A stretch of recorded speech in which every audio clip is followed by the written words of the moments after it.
Muy buenas tardes, queridos hermanos. Los saluda su hermano en Cristo, licenciado en Sagrada Teología, Ricardo Chávez. Y para mí es un gusto el poder compartir con ustedes el estudio de este día. Y hoy vamos a ver, queridos hermanos, el contexto general sobre el libro profético de Abdías. Y vamos a utilizar el libro escrito que se titula Profetas, de Alonso Schocker y Secret Díaz.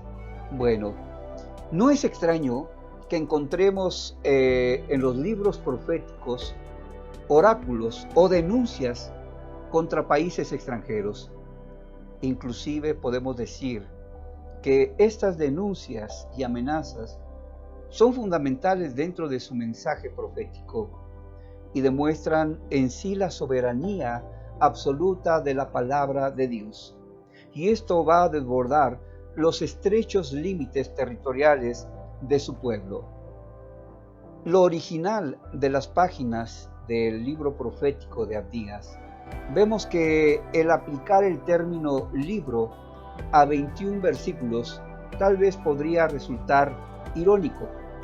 Y bueno, es que en este libro profético se centra casi exclusivamente en la denuncia y el castigo del pueblo de Edom. ¿Por qué precisamente este país? ¿Por qué en especial este país es la denuncia de Abdías? Bueno, la respuesta es evidente, si es que recordamos algunos datos históricos. La relación entre el reino de Judá y de Edom se remonta, según la tradición bíblica, a los hijos gemelos de Isaac. Me refiero a Jacob y a Esaú, que estos dos fueron antecesores respectivos de lo que fueron los israelitas y los edomitas. De acuerdo con la bendición de Isaac, allá en Génesis 27, que sucede a la venta de la primogenitura, el segundo hijo dominará al primogénito. Y esto va a provocar entre ambos hermanos una serie de conflictos sobre los que nos informa las tradiciones patriarcales. Pasando a la historia más reciente, vamos a advertir que las relaciones entre los dos países hermanos nunca tuvieron buenas relaciones. Por ejemplo, a Judá le interesaba la ruta meridional, con la salida al Golfo de Acaba. Además, codiciaba tremendamente las minas de Edom. Y esto no era extraño para David. Él tenía deseos de ampliar sus fronteras, de conquistar más territorios. Vemos ahí en 2 de Samuel, capítulo 8, versículo 13, que dice: Así ganó David fama cuando regresaba de derrotar a los sirios. Destrozó a 18,000 edomitas en el valle de la sal. Y encontramos también allí en 1 de Reyes, capítulo 11, del versículo 14 al 16, que dice: Y Jehová suscitó un adversario a Salomón, Adab, edomita, de sangre real, el cual estaba en Edom, porque cuando David estaba en Edom, y subió Joab, general del ejército, a enterrar los muertos, y mató a todos los varones de Edom, porque 6 meses habitó allí Joab y todo Israel, hasta que hubo acabado con todo sexo masculino de Edom. ¡Qué tremendo! Los deseos, precisamente, que tenían de independencia los edomitas, se ponían ya de manifiesto desde los tiempos de Salomón, aunque vemos que al parecer solo consiguieron la libertad a mediados del siglo IX, durante el reinado de Jorán.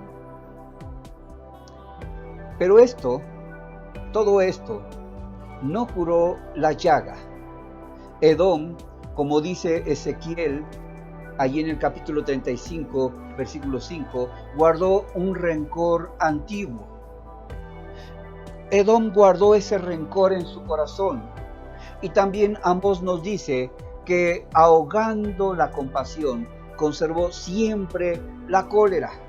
Esto quiere decir que siempre le guardó rencor al pueblo de Israel, al pueblo de Judá. Por eso, aunque allá en el año 594, también está dispuesto Edom a aliarse a Judá por conveniencias políticas. Poco más tarde, cuando las tropas de Nabucodonosor asedian Jerusalén, los edomitas son los primeros en colaborar con los babilonios y son los primeros en alegrarse de la derrota de Judá. Tal vez pareciera que en estos tiempos vemos en política cómo es que los adversarios terribles, los adversarios políticos, llegan en un momento en que se hacen alianzas para poder derrotar a los gobiernos. Bueno, esta venganza, motivada por antiguos rencores que tenían los edomitas, esto causó honda impresión a los judíos.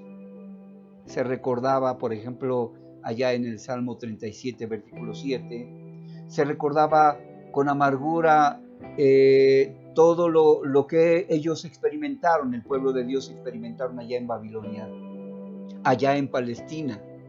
Y todo esto dio paso precisamente a denuncias que encontramos en los más diversos libros proféticos. Encontramos las denuncias allí en Amós, encontramos también denuncias en Ezequiel, en Jeremías, en Isaías. Y bueno, en esta serie se inserta la obra precisamente de Abdías, profeta del que solo conocemos su nombre. Su nombre significa siervo del Señor.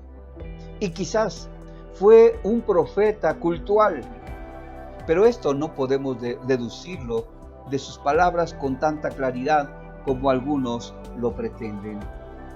Vemos que en este libro profético de Abdías encontramos un profético. En sí todo el libro habla sobre la destrucción de Edom, pero se divide en tres partes. La primera parte. En la primera parte, Dios denuncia la destrucción de Edom, versículo 1 al 9. En la segunda parte encontramos las razones que motivaron la destrucción de Edom. Pero también vemos algo muy importante en la tercera parte, la restauración de Israel. Lo que estaba pasando con el pueblo de Israel con respecto a su aflicción es que precisamente Israel también se había apartado y Dios quería darle una lección al pueblo de Israel por medio del pueblo de Edom. Y esto, queridos hermanos, es bien importante que lo consideremos. Encontramos precisamente en el libro profético varias lecciones que resalta Abdías. La primera lección es que habla sobre el pecado que es el escarnio, la burla maliciosa. Vemos lo que nos dice ahí en el versículo 12 de Abdías. Pues no debiste tú haberte estado mirando en el día de tu hermano, en el día del infortunio. No debiste haberte alegrado de los hijos de Judá en el día en que se perdieron, ni debiste haberte jactado en el día de la angustia. ¿Cuántos de nosotros no hemos dicho? Tal vez en aquellas personas que nos han ofendido.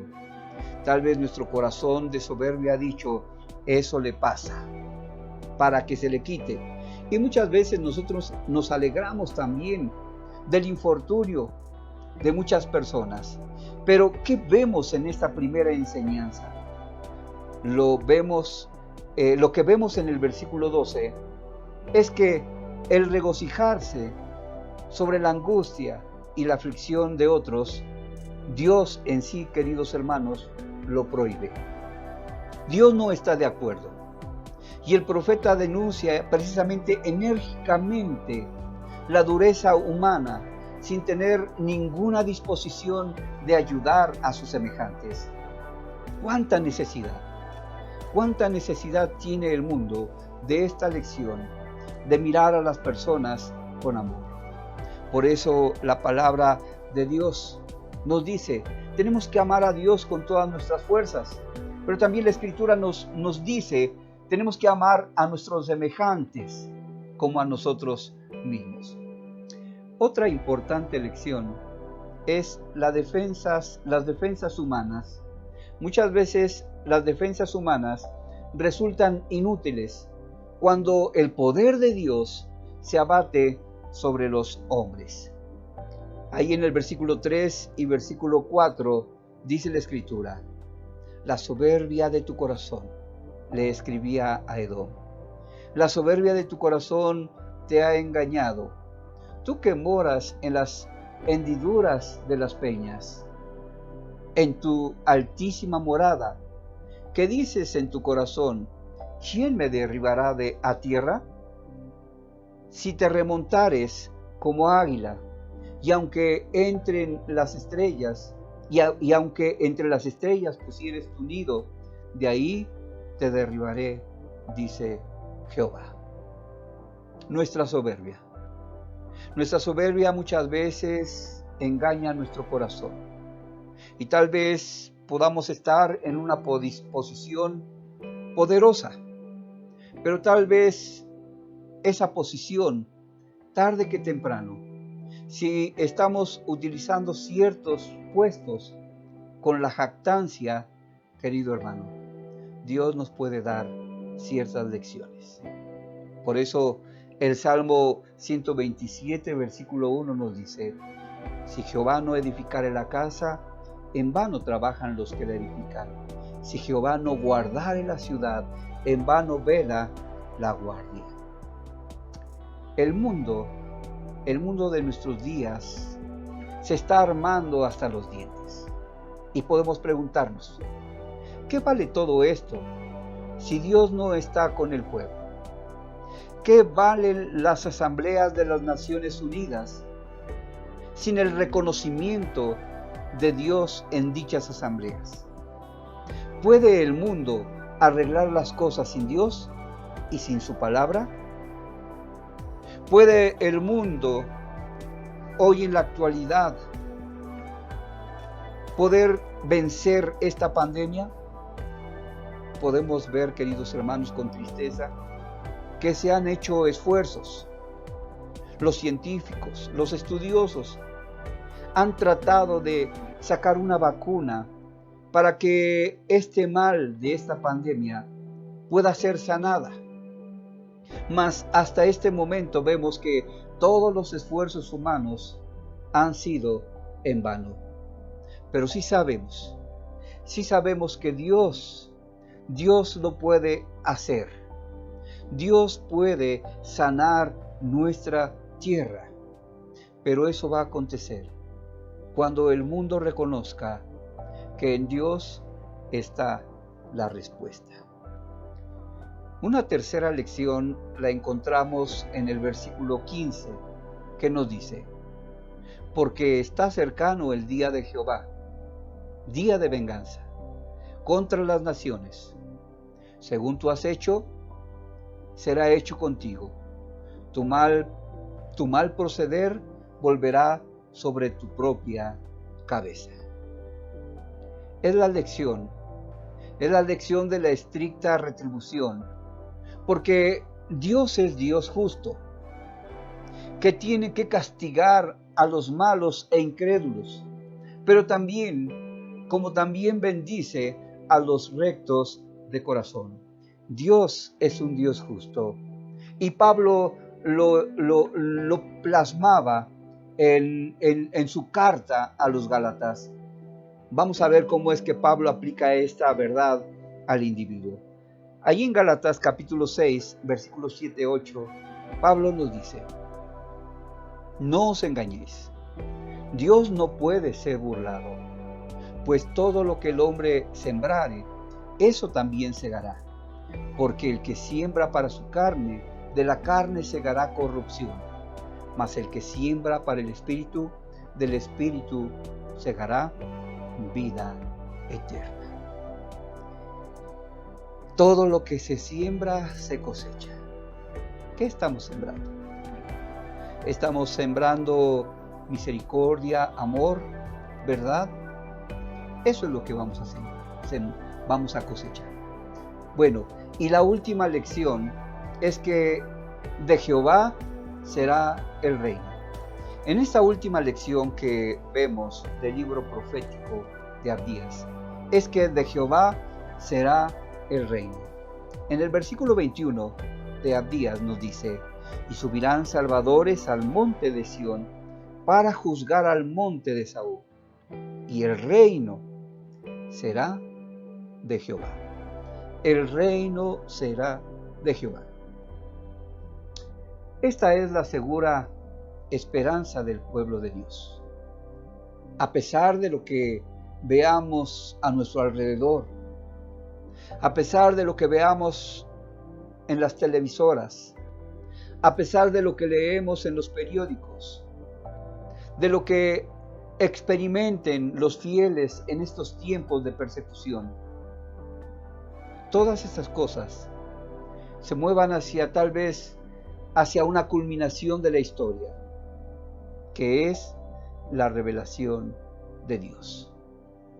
Todo lo que estamos viviendo, todo lo que estamos experimentando en estos tiempos, hemos oído de guerra, hemos oído de pestes, como es esta pandemia que estamos viviendo, hemos visto de guerras, y todo esto son síntomas de la venida de nuestro Dios.